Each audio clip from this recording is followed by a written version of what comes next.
Students, आज हम बसंत book chapter 3 बस की यात्रा का अध्ययन करेंगे। तो आपको सबसे पहले तो इसके शब्दार्थ भी कॉपी में लिखने हैं और वो भी लर्न करने हैं। उसके बाद मैं आपको ये चैप्टर समझाती हूँ। तो देखिए, बस की यात्रा ये एक व्यंग शैली है, मतलब लेखक द्वारा व्यंग किया गया है और निबंध शैली में लिखा गया है। शैली यानी होता है तरीका, क्योंकि न तो ये कहानी है, न ये कविता है, न कोई ये लेख है, बल्कि ये निबंध शैली में लिखा गया एक बस की यात्रा व्यंग है। अब देखिए आप इसे, और हरिशंकर परसाई द्वारा लिखा गया है। हम 5 मित्रों ने तय किया कि, मतलब लेखक के अलावा 5 मित्र, मतलब लेखक सहित 5 मित्र ने तय किया कि शाम 4 बजे की बस से चले। पन्ना से इस कंपनी की बस सतना के लिए घंटे भर बाद मिलती है। पन्ना स्थान का नाम है, शहर का। पन्ना से इनको जाना है और इसी कंपनी की बस सतना के लिए घंटे भर बाद मिलती है, जो जबलपुर की ट्रेन में ला देती है। सुबह घर पहुंच जाएंगे। हम में से 2 को सुबह काम पर हाजिर होना है, मतलब नौकरी के लिए जाना है, इसीलिए वापसी का यही रास्ता अपनाना जरूरी था। लोगों ने सलाह दी कि समझदार आदमी इस शाम वाली बस से सफर नहीं करते। क्या रास्ते में डाकू मिलते हैं? नहीं, बस डाकी ने, ऐसा लेखक ने पूछा। लेखक और उसके 5 मित्रों ने शाम को 4 बजे वाली बस से जाना तय किया, क्योंकि उसमें से कुछ को दूसरे दिन नौकरी पर जाना था। और शाम वाली बस में जब वो जाने को तैयार हो गए तो कुछ लोगों ने उन्हें सलाह दी कि समझदार व्यक्ति जो होते हैं वो शाम वाली बस से नहीं जाते हैं। अब देखिए आगे क्यों नहीं जाते। लेखक वैसे आप पिक्चर देख लीजिए, बस की स्थिति कैसी हो रही है। शायद इसीलिए लोग इस बस में जाने के लिए तैयार नहीं होते हैं या इसमें जाने के लिए मना करते हैं। बस को देखा तो श्रद्धा उमड़ पड़ी, मतलब 5 मित्र निकल गए, बस स्टैंड पहुंच गए और बस को देखा तो श्रद्धा उमड़ पड़ी। जिस प्रकार हम किसी भी अत्यधिक उम्र वाले बड़े बुजुर्ग को देखते हैं तो उनके प्रति हमारे श्रद्धा भाव उमड़ पड़ती है ना, उसी प्रकार से इस बस को देखकर उनकी श्रद्धा उमड़ पड़ी। खूब वयोवृद्ध थी बस, खूब बूढ़ी हो गई थी, मतलब बिल्कुल खटाला, सदियों के अनुभव के निशान लिए हुए थी। यानी कई सदियों, बहुत पुरानी बस हो गई थी और बहुत खटाला, उसको किसी ने ठीक भी नहीं कराया और रिपेयर भी नहीं कराई थी। लोग इसलिए इसमें सफर नहीं करना चाहते थे कि वृद्धावस्था में इससे कष्ट होगा। यह बस पूजा के योग्य थी, उस पर सवार कैसे हुआ जा सकता है। ये सब व्यंग है कि भाई एक उम्र के बाद व्यक्ति से काम नहीं होता है तो उससे कोई काम कराना यानी उसे कष्ट होगा। वह सिर्फ व्यक्ति बैठा रह सकता है और सेवा के योग्य होता है। उस पर सवार कैसे हुआ जा सकता है, मतलब उससे काम कैसे कराया जा सकता है। तो एक अत्यधिक उम्र वाले व्यक्ति और एक इस बस की तुलना की जा सकती है कि इस बस की स्थिति ऐसी ही है, इसमें बैठकर सफर कैसे किया जा सकता है। बस कंपनी के एक हिस्सेदार भी उसी बस से जा रहे थे, मतलब जो डिपो में काम करते हैं अधिकारी, उसमें से एक अधिकारी भी उसी बस में सफर कर रहा था। वे 5 मित्र तो बैठ गए। हमने उनसे पूछा, मतलब उन 5 मित्रों में से एक ने उस कंपनी के एक हिस्सेदार से पूछा, मतलब उस बस डिपो में जो काम करते हैं उनके अधिकारी से पूछा कि ये बस चलती भी है। वो बोले, चलती क्यों नहीं है जी, अभी चलेगी। हमने कहा वही तो हम देखना चाहते हैं, अपने आप चलती है या? हाँ जी, और कैसे चलेगी। मतलब उस अधिकारी के बीच में और इन 5 मित्रों के बीच में ये बात हो रही है। गजब हो गया, ऐसी बस अपने आप चलती है। हम आगा पीछा करने लगे, मतलब उस बस को आगे पीछे से देखने लगे। डॉक्टर मित्र ने कहा, डरो मत, चलो, बस अनुभवी है, नई नवेली बसों से ज्यादा विश्वसनीय है, हमें बेटों की तरह प्यार से गोद में लेकर चलेगी। मतलब जिस तरह से बुजुर्ग लोग ज्यादा अनुभवी होते हैं ना नई जनरेशन से, उसी प्रकार ये बस जितनी पुरानी है उतनी ज्यादा अनुभवी है और ये बड़े प्यार से लेकर चलेगी, हमें किसी प्रकार का कष्ट नहीं देगी। हम बैठ गए। जो छोड़ने आए थे वे इस तरह देख रहे थे जैसे अंतिम विदा दे रहे हो, मतलब इस बस की स्थिति को और हमको देखकर ऐसा लग रहा था उन लोगों को कि जैसे आखिरी बार वे हमसे मिल रहे हो, क्योंकि उन्हें विश्वास था कि ये बस इनको इनके गंतव्य तक नहीं पहुंचाएगी। उनकी आंखें कह रही थी आना जाना तो लगा ही रहता है, आया है सो जाएगा, राजा रंक फकीर रंक यानी गरीब। आदमी को कुछ करने के लिए एक निमित्त चाहिए। भाई व्यक्ति को कुछ करना है यानी सफर शुरू करना या कुछ प्रारंभ करना, तो करने के लिए एक निमित्त चाहिए, निमित्त यानी माध्यम चाहिए। इंजन सचमुच स्टार्ट हो गया, ऐसा जैसे सारी बस ही इंजन है। भाई बस खटा रहा है, इंजन स्टार्ट किया तो बस की तो आवाज आने लग गई, खड़ खड़ खड़ खड़, और हम इंजन के भीतर बैठे हैं ऐसा उनको महसूस हो रहा है। कांच बहुत कम बचे थे, जो बचे थे उनसे हमें बचना था। मतलब खिड़कियों के जो कुछ कांच थे वो सारे टूटे थे, उनसे इन 5 व्यक्तियों को बचना था, नहीं तो वो कांच इनके चुभ जाते। हम फौरन खिड़की से दूर सरक गए। इंजन चल रहा था, हमें लग रहा था कि हमारी सीट के नीचे इंजन है। मतलब बस को देखकर ऐसा लग रहा था कि बस नहीं चल रही है, केवल इंजन चल रहा है। और बस इतनी हिल रही थी और खड़खड़ कर रही थी कि जैसे इन 5 मित्रों को लग रहा था कि जैसे सीट के नीचे इंजन लगा दिया हो। बस सचमुच चल पड़ी और हमें लगा कि यह गांधी जी के असहयोग और सविनय अवज्ञा आंदोलन के वक्त अवश्य जवान रही होगी। मतलब वो लोग सोच रहे थे कि ये बस इतनी पुरानी होगी जब गांधी जी ने असहयोग और सविनय अवज्ञा आंदोलन चलाए थे। ये ध्यान रखना, इस चीज को अंडरलाइन कर लीजिए, इन 2 आंदोलन के नाम। उसे ट्रेनिंग मिल चुकी थी, हर हिस्सा दूसरे से असहयोग कर रहा था। मतलब बस को ट्रेनिंग मिल चुकी थी। सविनय का मतलब होता है प्रार्थना। उसे ट्रेनिंग मिल चुकी थी, हर हिस्सा दूसरे से असहयोग कर रहा था। पूरी बस सविनय अवज्ञा आंदोलन के दौर से गुजर रही थी। सीट का बॉडी से असहयोग चल रहा था। कभी लगता सीट बॉडी को छोड़कर आगे निकल गई है, कभी लगता कि सीट को छोड़कर बॉडी आगे भागी जा रही है। बस मतलब इतनी जर्जर अवस्था में थी। 8-10 मील चलने पर सारे भेदभाव मिट गए। यह समझ में नहीं आता था कि सीट पर हम बैठे हैं या सीट हम पर बैठी है। ऐसी स्थिति है उस बस की। एकाएक बस रुक गई। मालूम हुआ कि पेट्रोल की टंकी में छेद हो गया। ड्राइवर ने बाल्टी में पेट्रोल निकालकर उसे बगल में रखा और नली डालकर इंजन में भेजने लगा। अब मैं उम्मीद कर रहा था कि थोड़ी देर बाद बस कंपनी के हिस्सेदार इंजन को निकालकर गोद में रख लेंगे। भाई जैसे ही टंकी फूट गई तो इन्होंने पेट्रोल बाल्टी में निकाल लिया और बाल्टी से पाइप को लगाकर बस चालू कर दी।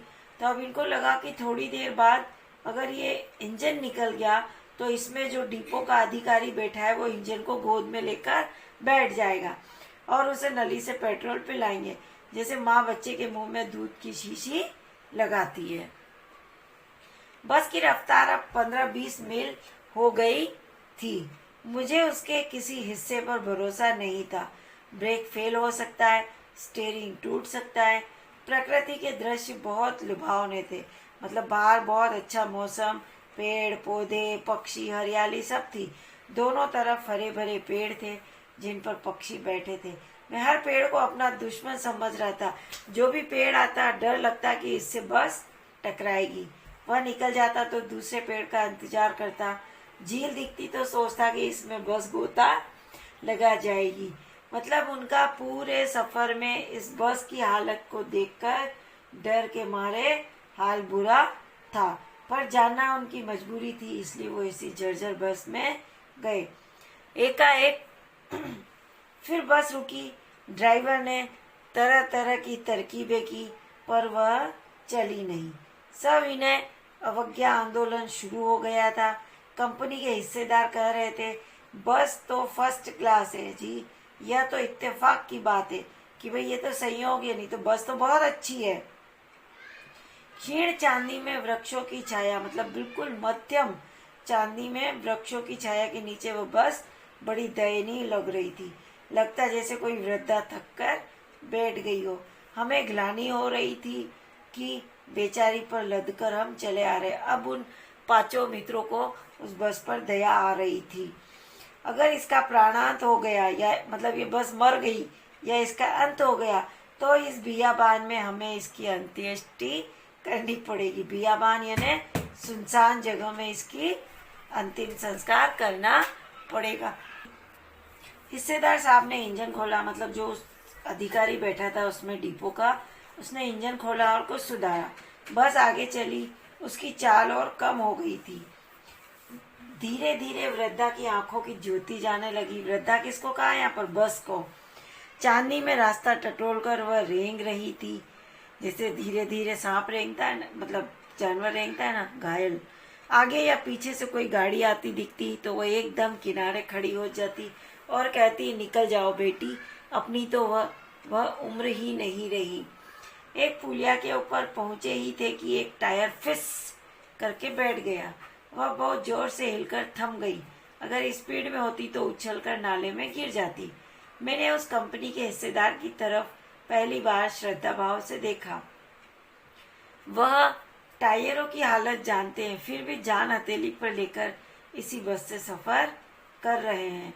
उत्सर्ग की ऐसी भावना, उत्सर्ग यानी काम की ऐसी भावना दुर्लभ है। सोचा इस आदमी के साहस और बलिदान भावना का सही उपयोग नहीं हो रहा। इसे तो किसी क्रांतिकारी आंदोलन का नेता होना चाहिए। मतलब ये उस हिस्सेदार, उस अधिकारी के लिए कह रहे हैं कि बस इतनी खटाला, इतनी जर्जर है, फिर भी अधिकारी की हिम्मत को दाद देनी चाहिए कि वो इस बस में सफर करता है। तो ऐसे हिम्मत वाले व्यक्ति को तो किसी क्रांतिकारी आंदोलन का नेता होना चाहिए। अगर बस नाले में गिर पड़ती है तो हम सब मर जाते, तो देवता बाहें पसारे उसका इंतजार करते।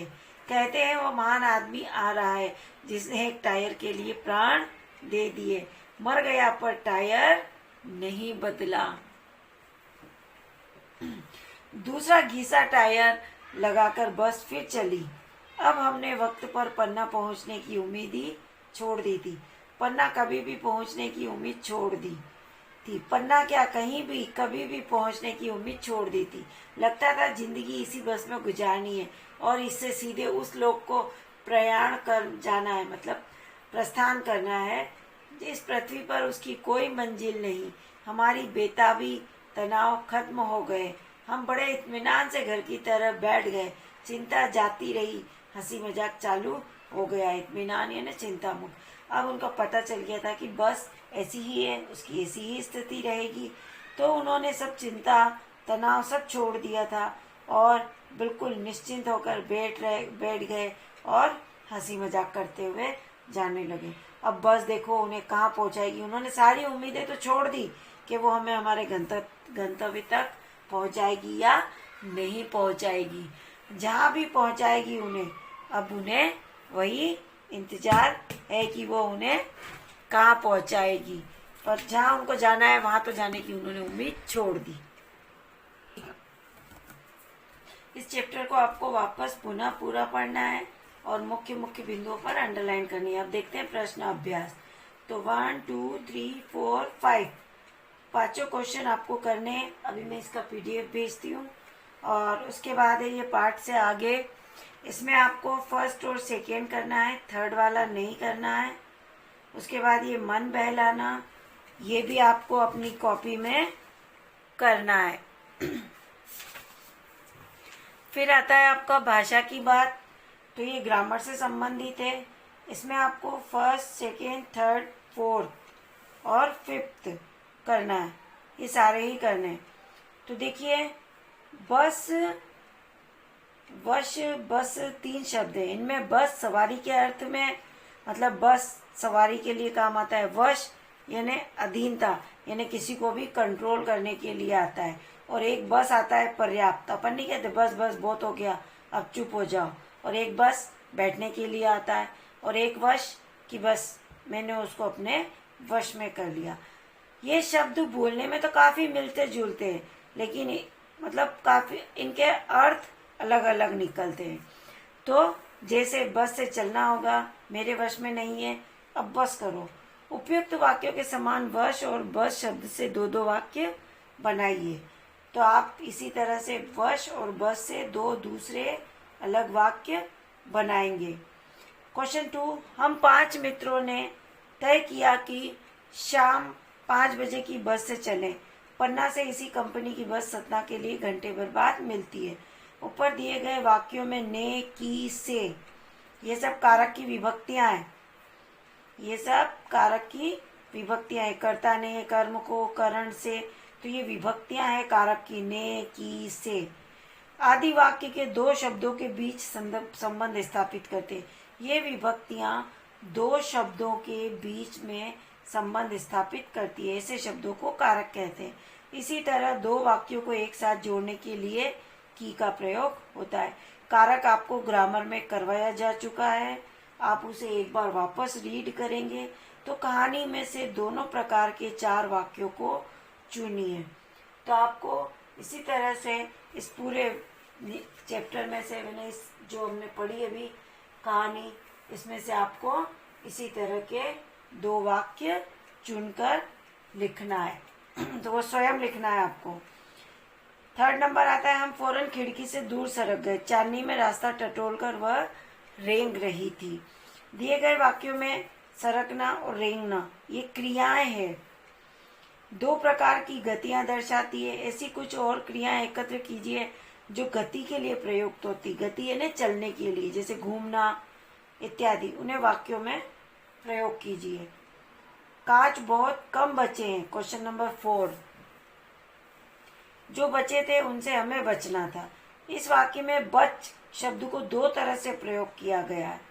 एक शेष मतलब जो थोड़ा बहुत बचा है अर्थ में, और दूसरा सुरक्षा के अर्थ में। जैसे बच, इस कांच बहुत कम बचे थे यानी थोड़े से ही थे।